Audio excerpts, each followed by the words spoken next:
بسم اللہ الرحمن الرحیم۔ اللہ تبارک و تعالیٰ کے پاکیزہ ترین نام سے آغاز کرتے ہیں جو بہت مہربان نہایت رحم والا ہے۔ درس بخاری کا سلسلہ 2062 نمبر حدیث پاک پر پہنچا تھا۔ حضرت ابو موسیٰ اشعری رضی اللہ تعالیٰ عنہ اس کے راوی ہیں۔ 2 دفعہ میں حدیث ذکر کر چکا ہوں۔ خلاصہ یہ ہے کہ آپ حضرت عمر فاروق رضی اللہ تعالیٰ عنہ کے امیر المومنین ہو جانے کے بعد ان سے ملنے کے لیے آئے اور 3 دفعہ آپ نے آواز دی یا دروازہ بجایا، لیکن اندر سے آپ کو بلایا نہیں گیا تو آپ واپس چلے گئے۔ عمر فاروق رضی اللہ تعالیٰ عنہ اپنے کام میں مشغول تھے۔ جب اس سے فارغ ہوئے تو آپ نے خدام وغیرہ سے پوچھا ہوگا کہ بھئی میں نے ان کی آواز سنی تھی، وہ ہیں تو ان کو اندر بھیجو، تو بتایا گیا جی وہ تو چلے گئے ہیں۔ تو آپ نے ان کو بلوایا اور وجہ پوچھی کہ بھئی کیوں آپ چلے گئے تھے، تھوڑا انتظار کرتے۔ تو انہوں نے عرض کی کہ ہم نے نبی کریم صلی اللہ علیہ وسلم سے، یعنی ان کے زمانے میں ہم ایسے ہی کرتے تھے، گویا کہ نبی کریم نے ہی یہ تلقین فرمائی تھی۔ حضرت عمر فاروق رضی اللہ تعالیٰ عنہ نے یہ حدیث سنی نہیں تھی، تو آپ نے کہا کہ آپ اس پر حدیث پر گواہ لے کر آئیں۔ تو حضرت ابو موسیٰ اشعری گئے اور انصار کی ایک جماعت سے جا کر کہا بھی آپ میں سے کسی نے حدیث سنی ہے تو میرے ساتھ چل کر گواہی دے دیں۔ تو حضرت ابو سعید خدری رضی اللہ تعالیٰ عنہ کو آپ کے ساتھ بھیجا گیا اور آپ نے گواہی دی۔ جب گواہی مل گئی تو عمر فاروق رضی اللہ تعالیٰ عنہ نے فرمایا کہ اچھا اس کا مطلب یہ ہوا کہ یہ حدیث مجھ پر مخفی رہی اور مجھے بازار کے سودوں نے مشغول رکھا، یعنی تجارت کے لیے نکلنے نے مشغول رکھا۔ اس پر کئی چیزوں پہ تبصرہ ہو چکا ہے۔ اب اس پر ہم چل رہے تھے کہ حضرت عمر فاروق رضی اللہ تعالیٰ عنہ نے قبول حدیث میں بڑی احتیاط سے کام لیا، اور اس کی حکمت میں آپ کو پہلے بتا چکا ہوں کہ آپ نے جب یہ عمل اختیار کیا تو اب یہ سب طرف مشہور ہو گئی ہوگی بات کہ بھئی عمر فاروق بغیر تصدیق کے حدیث یا بغیر گواہی کے حدیث قبول نہیں کریں گے، تو خوف پیدا ہوگا کہ اگر ہم جھوٹی حدیث گھڑ لیں گے تو اس پہ گواہ طلب کیے جائیں گے، اور نہیں ہم نے کوئی گواہ پیش کیا تو عمر فاروق رضی اللہ تعالیٰ عنہ ہمیں اس کی سزا دیں گے کہ تم نے نبی کریم پر جھوٹ منسوب کیا۔ تو اس سے پھر جھوٹی حدیثیں وضع کرنے کے سلسلے میں، بنانے کے سلسلے میں روک تھام ہوئی۔ تو حضرت ابو موسیٰ اشعری رضی اللہ تعالیٰ عنہ نے گواہ پیش کر دیا، عمر فاروق رضی اللہ تعالیٰ عنہ نے اس کو قبول کیا۔ اس کا مطلب اب یہ یاد رکھیے کہ آج کل کے دور میں بھی، ہمارا آخری جو لاسٹ پروگرام تھا اسی پر ختم ہوا تھا کہ آج کل کے دور میں بھی آپ گواہ طلب کریں۔ کوئی حدیث پیش کرتا ہے، اگر وہ عالم ہیں، خود بہت اچھے عالم ہیں، بعمل عالم ہیں، محتاط عالم دین ہیں، مفتی صاحب ہیں، تو پھر تو ٹھیک ہے، پھر آپ کو کچھ پوچھنے کی ضرورت نہیں، آپ اعتماد رکھ سکتے ہیں بالکل کامل اعتماد کے ساتھ۔ لیکن اگر پوسٹ کسی نے کی ہے، یوٹیوب پہ کوئی حدیث نظر آ گئی، فیس بک کی کسی وال پر لگی ہوئی نظر آ گئی اور آپ اس کو قبول کر کے اور آگے بھیج رہے ہیں، اس میں خرابی اور غلطی ہو سکتی ہے۔ تو اس لیے پھر اس پہ آپ کو گواہی چاہیے، یا تو اس سے کہیں بھی اس کا آپ مجھے متن کہتے ہیں، جو یہ عربک لکھی ہوتی ہے نا حدیثوں کی، اس کو متن کہتے ہیں، متن لا کر دو، اس کا اصل ترجمہ نہیں، عربک متن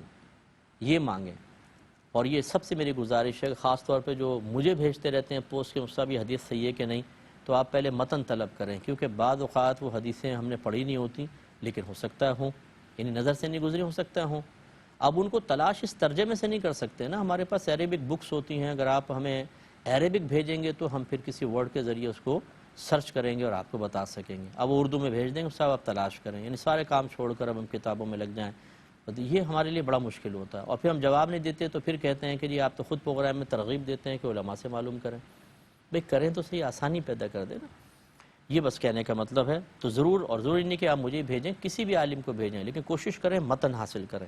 اور اس سے مطلب حدیث کا ریفرنس مانگیں، بھئی یہ بخاری کی ہے تو حدیث نمبر بیان کر دیں، اس سے بھی ہو جاتا ہے، اور پھر آپ اس سے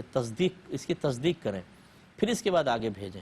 ورنہ آپ دین کی خدمت نہیں کر رہے، آپ دین کو نقصان پہنچانے والوں میں شامل ہو سکتے ہیں، کیونکہ اگر وہ جھوٹی حدیث ہے، غلط حدیث ہے، یا حدیث ہے لیکن دوسرے نے اس میں اپنے پاس سے کچھ ڈال دیا ہے، اس کا مفہوم بدل دیا ہے، آپ کو کیا پتہ چلے گا، اور وہ خرابی پیدا ہوگی۔ اس لیے بڑی احتیاط کرنے کی ضرورت ہے۔ اس کے بعد جب وہ گواہی مل گئی تو حضرت عمر فاروق رضی اللہ تعالیٰ عنہ کا عاجزی کے ساتھ اس بات کو قبول کر لینا بھی بڑی قابل توجہ چیز ہے۔ میں ایک عالم دین ہوں، مفتی ہوں، اگر میرے سامنے کوئی چیز دینی پیش ہوتی ہے اور فرض کر لیں اس سے مجھے اپنی کسی غلطی کا احساس ہو جاتا ہے تو مجھے اس کو قبول کرنا چاہیے۔ یہ ہر معظم دینی کو یہ عاجزی اختیار کرنی چاہیے لیکن میں آپ کو اس کی ترغیب نہیں دوں گا کہ آپ مطلب کوئی عالم دین یا مفتی صاحب کو بات بیان کریں اور آپ ایک حدیث وہاں سے لے لیں یا آیت لے لیں اور اس کو ان کے سامنے پیش کرنے کی کوشش کریں۔ اس کی وجہ یہ ہے کہ آپ نے ایک حدیث دیکھی، ان کے پیش نظر ہو سکتا ہے 10 حدیثیں ہوں۔ جو حدیث آپ پیش کر رہے ہیں وہ منسوخ ہو چکی ہو، اس سے زیادہ قوی حدیث ان کے پاس ہو، تو اس لیے یہ نہیں ہے کہ اس پہ بھی ہم بارہا سمجھاتے ہیں کہ کوئی ایک حدیث ڈائجسٹ میں پڑھ لی، اخبار میں پڑھ لی، کسی کتاب میں پڑھ لی اور آپ ایک حدیث پڑھ کر 7ویں آسمان تک پہنچ گئے اور عالم آپ کو اتنے سے نظر آنے لگ جائیں، یہ کیا چیز ہے؟ تو ایسا نہیں ہونا چاہیے۔ آپ ہاں اب یہ ہے کہ اگر آپ نے کوئی حدیث پڑھی ہے، آپ کو ڈاؤٹ ہو رہا ہے، تو آپ پہلے اس حدیث کی شرح معلوم کر لیں کسی سے، پھر آپ شرح معلوم کر کے دیکھیں کہ اب بھی ٹکراؤ سا محسوس ہو رہا ہے تو پھر یہ پیش کر لیں کہ بھئی یہ مجھے حدیث ہے اور یہ میں نے ایسا سنا ہے، ذرا مجھے بتا دیں یہ میں نے صحیح نتیجہ نکال رہا ہوں کہ نہیں۔ اس طرح آپ تحقیق کر لیں تو یہ آپ کے حق میں بہتر ہے۔ یہ نہیں ہے کہ کسی بھی حدیثی آیت کو لے کر کوئی بھی ترجمہ قرآن یا حدیث کا ترجمہ پڑھ کر ہم علماء کو چیلنج کرنا شروع کریں، یہ غلطی ہے۔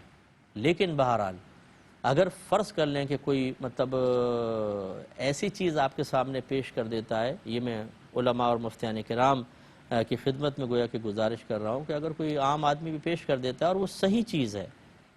تو اس کو قبول تو کرنا پڑے گا نا۔ یہ تو نہیں ہو سکتا کہ میں ایک عالم دین ہوں، میں ایک مفتی ہوں تو میں قرآن کو بھی نظر انداز کر دوں، حدیث کو بھی، کیوں یہ میرے مخالف ہو رہا ہے، یہ کیا بات ہوئی بھائی؟ تو یہ نہیں ہونا چاہیے۔ لیکن عوام کو بھی ہم یہ نہیں کہتے، کیونکہ مجھے پتہ ہے کہ اگر ذرا بھی یہ کہا جائے نا تو ڈھونڈ ڈھونڈ کے غلطیاں نکالیں گے۔ میں نے ایسے سے لوگ دیکھیں جو پورا بیان کسی عالم کا اس لیے نہیں سنتے کہ سیکھیں گے، اس لیے سنتے ہیں غلطی نظر آئے تو فوراً پکڑیں اس کو۔ ایسے لوگ کیا فلاح پائیں گے آپ بتائیے؟ اور ان کو اگر یہ ترغیب دی جائے ہاں آپ ایسا کریں، پکڑیں اور پھر اس کی وہ کریں، حدیثیں نکالیں، تو بس پھر تو کہیں گے مفتی صاحب نے کہا تھا ہمیں تو کہہ ہی نہیں سکتے ہم، کیونکہ علماء اور مفتیان کرام جو واقعی، میں جب بھی علماء کہتا ہوں اس کا مطلب ہے بعمل علماء اور واقعی عالم۔ ہر دارالعلوم سے فارغ ہونے والا عالم نہیں ہوتا، کیونکہ بعض تو پڑھتے ہی نہیں ہیں، خالی سند لے کر عالم بن جاتے ہیں۔ وہ سند والے عالموں کی بات نہیں کر رہا ہوں، واقعی صاحب علم ہوں، مفتی صاحب واقعی فتویٰ دینے کی صلاحیت رکھنے والے مفتی صاحب ہوں، ان کے بارے میں گزارش کر رہا ہوں کہ آپ ان کے امتحان نہ لیں، ان پہ اعتماد کر سکتے ہیں۔ پھر بھی کوئی بات محسوس ہو تو اپنے طور پہ پہلے دیگر علماء سے رجوع کریں، معلوم کریں۔ تو حضرت عمر فاروق رضی اللہ تعالیٰ عنہ معاذ اللہ کسی غلطی پر نہیں تھے، آپ کو تو حدیث ہی نہیں ملی تھی، تو آپ نے احتیاط اور تقوی کے ساتھ اور برائیوں کے دروازوں کو بند کرنے کے لیے پوچھا، لیکن جب وہ چیز آپ کے سامنے آئی تو بڑی عاجزی کے ساتھ اس کو قبول کیا اور فرمایا کہ مجھ سے رسول اللہ صلی اللہ علیہ وسلم کی حدیث مخفی رہی۔ یعنی حیرت سے آپ نے کہا سوالی انداز میں، پھر فرمایا مجھے بازار کے سودوں نے مشغول رکھا، یعنی تجارت کے لیے نکلنے سے۔ اگر آپ کو یاد ہو تو کتاب العلم میں یہ حدیث گزر چکی ہے، حضرت عمر فاروق رضی اللہ تعالیٰ عنہ خود فرماتے ہیں کہ میرا ایک انصار دوست تھا، ایک دن وہ نبی کریم صلی اللہ علیہ وسلم کے پاس حاضر ہوتا اور میں کام کے لیے قصب میں مشغول ہوتا، پھر جو حدیث جو وحی اگر نازل ہوتی وہ آ کر مجھے بتاتا، اور پھر اگلے دن وہ کام پر جاتا، میں سرکار کی صحبت میں ہوتا، پھر میں جو وحی آتی تو وہ بتاتا۔ اچھا یہ ہے وحی کا معاملہ۔ اب حدیثیں جو ہیں، میں نے آپ کو پہلے بھی کتنی دفعہ سمجھایا کہ ایسا نہیں ہوتا تھا کہ ایک حدیث سرکار نے بیان فرمائی سارے صحابہ موجود ہیں، ایسا نہیں ہے۔ یہ بھی نہیں ہے کہ حدیث آپ نے بیان فرمائی اس کو فوراً لکھا گیا اور ہر صحابی کے ہاتھ میں پہنچا دی گئی، یہ نہیں ہوتا تھا۔ سرکار بیٹھے ہوئے 6 صحابہ ہیں، سرکار نے بہت ساری باتیں ان سے کہیں، وہ چلے گئے، باقی کسی صحابی کو نہیں پتا، بہت سی باتیں صرف سرکار نے ان 6 سے کی ہیں، باقی کو نہیں پتا۔ پھر ان 6 نے کس کس کو بیان کیا آپ اندازہ کریں، جس کے سامنے کیا ان تک پہنچ گئی، نہیں کیا تو انہیں پتہ ہی نہیں کہ نبی کریم نے یہ بات بیان فرمائی ہے۔ تو یہ ہوتا رہا ہے کہ صحابہ کرام کے دور میں بھی ہر صحابی کو ہر حدیث پر اطلاع مل جائے، یہ ضروری نہیں ہوتا تھا۔ ہاں ملتی تھی تو پھر وہ اس کو قبول کرتے تھے۔ تو خلاصہ کلام یہ ہے کہ حضرت عمر فاروق رضی اللہ تعالیٰ عنہ پر کوئی الزام نہیں ہے۔ ایسا نہیں تھا کہ آپ حدیثیں نہیں سنتے تھے، سرکار کی شاید مجلس محفل میں نہیں آتے تھے اور کاروبار میں مصروف رہتے تھے، ایسا نہیں ہے، بلکہ یہی اصل دین ہے۔ اس پہ پہلے بھی میں نے آپ کو عرض کیا، یہ نہیں ہے کہ صحابہ کرام آستانے بنا کر بیٹھ گئے تھے اور بس سرکار کے پاس ہیں، کسب کمائی کچھ بھی نہیں، ادھر ادھر سے نذرانوں سے گزارا کر رہا ہوں، ایسا نہیں ہے۔ ہاں اصحاب صفہ ضرور ایسے تھے کہ وہ سرکار کی صحبت میں رہتے تھے اور جو لوگ امداد کرتے وہ لیتے تھے، لیکن انہوں نے دین کے لیے اپنے آپ کو وقف کیا تھا، وہ بیٹھ کے نذرانے نہیں لیتے تھے، وہ تعویذات لکھ کر نہیں دے رہے ہوتے تھے، وہ تو بیچارے وہ تو مطلب ایسی مشقت میں رہے ہیں کہ آپ تصور نہیں کر سکتے۔ کتابیں پڑھ کر دیکھیں، کئی جو اصحاب صفہ تھے حالت نماز میں کمزوری، نقاہت اور بھوک کے باعث گر جایا کرتے تھے، اتنا انہوں نے مشقت کے ساتھ کیوں دین سیکھا، دین کے لیے۔ تو ان کے بارے میں یہ نہیں سوچ سکتے کہ جی انہوں نے تو کسب نہیں کیا اور وہ ایسے تھے، تو انہوں نے دین کی خدمت کے لیے اپنے آپ کو وقف کیا ہوا تھا۔ خلاصہ کلام یہ ہے کہ یہ ہے اصل دین، کہ صحابہ کرام دین بھی سیکھ رہے ہیں، دوسروں تک پہنچا رہے ہیں۔ اگر جہاد کی قول ہے، اپنے کام کاج چھوڑ کر جہاد پر بھی جا رہے ہیں، واپس آئے ہیں تو پھر اپنے وہی کاروبار وغیرہ۔ تو یہ ذرا ذہن میں رکھیے کہ اصل یہی ہے کہ ہمیں اسی طریقے سے اپنا معاملہ رکھنا چاہیے کہ اللہ کی طرف بھی مائل ہوں اور حقوق العباد کا بھی خیال ہو۔ یہ طریقہ کار بالکل غلط ہے کہ ہم ایک طرف ہی مشغول ہو جائیں، دین کو بالکل چھوڑ دیں، دنیا کی طرف چلے جائیں، دنیا کو بالکل چھوڑ دیں، دین کی طرف چلے جائیں۔ دنیا چھوڑنے کا اس مطلب میں طرز میں ذکر کر رہا ہوں یا اس سینس میں ذکر کر رہا ہوں کہ نہ بیوی کا حق ادا کر رہے ہیں، نہ بچوں کی تعلیم کی فکر ہے، نہ کوئی کھانا کمانا، نہ نان نفقہ، اور نکلے ہوئے ہیں صاحب یہ تو دین کی تبلیغ کا بیڑا اٹھا کر۔ یہ کیا طریقہ کار ہے؟ تبلیغ تو پھر یہ ہونی چاہیے، یہ تبلیغ ہے؟ تبلیغ دین آپ کیا کریں گے جا کر؟ یہ جب آپ یہ تبلیغ کریں گے جی اپنے بیوی بچوں کا نان نفقہ دیں، حقوق العباد پورے کریں، تو اس وقت پھر خود شرم نہیں آئے گی کہ بھئی ہم کیا کر رہے ہیں؟ ایک بہن نے مجھے بتایا کہ میرے شوہر طویل عرصے کے لیے چلے گئے ہیں اور گھر میں نان نفقہ ہی دے کر نہیں گئے، اور جب میں نے کہا ہے تو کہا ہے اللہ پر توکل کرو۔ تو میں نے ان بہن کو یہ کہا کہ پھر آپ ان کا جو ساز و سامان لے کے جا رہی تھیں سارے قبضہ میں کرتی ہیں اور کہتی ہیں ایسے جاؤ اللہ پہ توکل کرو، اس کے لیے سامان کی تیاری کیوں؟ تو یہ طریقہ کار، یہ سوچ غلط ہے، یہ سوچ غلط ہے، ایسا نہیں ہونا چاہیے، بلکہ انسان کو اعتدال کا راستہ اختیار کرنا چاہیے، جیسے صحابہ کرام علیہم رضوان نے کیا، اور اس کی وجہ سے ان کے درجات کچھ بھی کم نہیں ہوئے۔ کوئی بھی ولی قیامت تک، بڑے سے بڑا ولی، ان صحابی کے قدموں کی گر تک بھی نہیں پہنچ سکتا۔ اتنا اعلیٰ مقام ہے صحابہ کا، اور ان کی حیات طیبہ کو دیکھیں۔ اصل دین یہ ہے، بس یہ اچھی طرح سمجھیں، اصل دین یہ ہے۔ اگر آپ نے دین کو تصوف کی کتابوں سے سمجھنے کی کوشش کی، اس میں آپ کو اصل دین نظر نہیں آئے گا، اس میں ایک اور رنگ نظر آئے گا جو ہمارے دین، اصل دین ایسا نہیں ہے۔ وہ ان کے اپنے ذاتی معاملات ہو سکتے ہیں، دین اصل یہ ہے، قرآن و حدیث سے آپ کو حاصل ہوگا۔ یہ بس آپ اچھی طریقے سے ذہن میں رکھیں۔ باب التجارت فی البحر، سمندری راستے سے تجارت کرنے کا باب، اور اس میں حدیث ہے 2063 نمبر۔ حضرت ابو ہریرہ رضی اللہ تعالی عنہ بیان کرتے ہیں کہ نبی کریم صلی اللہ علیہ وسلم نے ذکر کیا کہ بنی اسرائیل کا ایک شخص تھا، وہ سمندر میں نکلا، پھر اس نے اپنی حاجت پوری کی، اور پھر آپ نے اور حدیث بیان کی، یعنی یہاں بیان نہیں ہے، اتنی حدیث بس بیان، تو یہ آئے گی آگے، طویل حدیث ہے اور اس میں، لیکن یہاں بس ایک ایک جو